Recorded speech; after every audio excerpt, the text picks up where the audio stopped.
Supreme court ने इनको स्पष्ट बोला है कि जाओ और ऐसा आर्गुमेंट तैयार करके लाओ कि ये लगे प्रथम दृष्टिया कि इस एक्ट के चलते ये कुछ धाराएं रटी हुई ना 25, 29, 30, इसका उल्लंघन हो रहा है, संविधान के मूल रूप स्वरूप का उल्लंघन हो रहा है, उसके बाद कोई इंटरिम रिलीफ दिया जा सकता है। और दबाव आप पर भी बहुत है, दबाव हम पर भी हो रहा है, तो वक्फ को लेकर जल्दीबाजी ना करें। इस मैटर को लेकर फिर अगेन एक तरह से हम इंटरिम को लेकर इसको फाइनल आर्गुमेंट मान सकते हैं, कोई भी रिलीफ नहीं मिला। जितना साथियों फैक्ट बताऊं, मैं सुप्रीम कोर्ट को सोच के चल रहा था कि दूसरी या तीसरी बहस में कॉस्मेटिक दिखाने के लिए ये सिब्बल साहब को कुछ रिलीफ दे देंगे, लोगों को खुश करने के लिए या फिलहाल सेटिस्फाई करने। यार यकीन जानो ऑनरेबल सुप्रीम कोर्ट ऐसा लग रहा है फिलहाल कि वो तक देने को तैयार। और मुसलमान भाइयों, आपसे मैंने क्या बात बोली थी कि अगर आप कह रहे थे कि इन तीनों बिंदुओं पर सरकार ने एफिडेविट दे दिया है, अब इन तीनों बिंदुओं पर तो कोई भी काम नहीं होगा,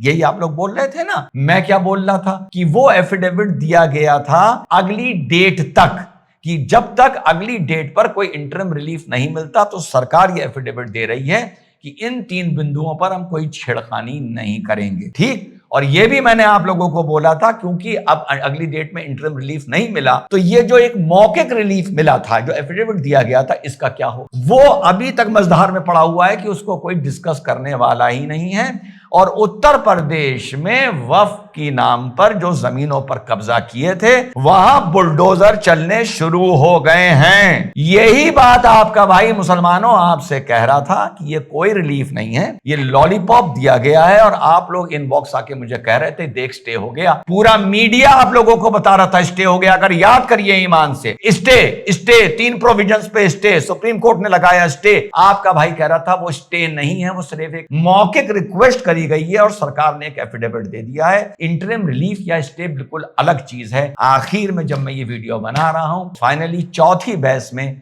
स्टे वक्फ अमेंडमेंट एक्ट की किसी भी धारा के किसी भी बिंदु के खिलाफ नहीं मिला है। मुझे लग रहा था शायद 1-2 चीजों के खिलाफ मिल जाए कॉस्मेटिक, लेकिन वो भी नहीं मिला है और उत्तर प्रदेश में तोड़फोड़ शुरू हो। अब बताओ मुसलमानों, तुम सिब्बल पे ज्यादा यकीन करोगे या रिजवान अहमद पे ज्यादा? जय हिंद, वंदे मातरम, खुदा हाफिज।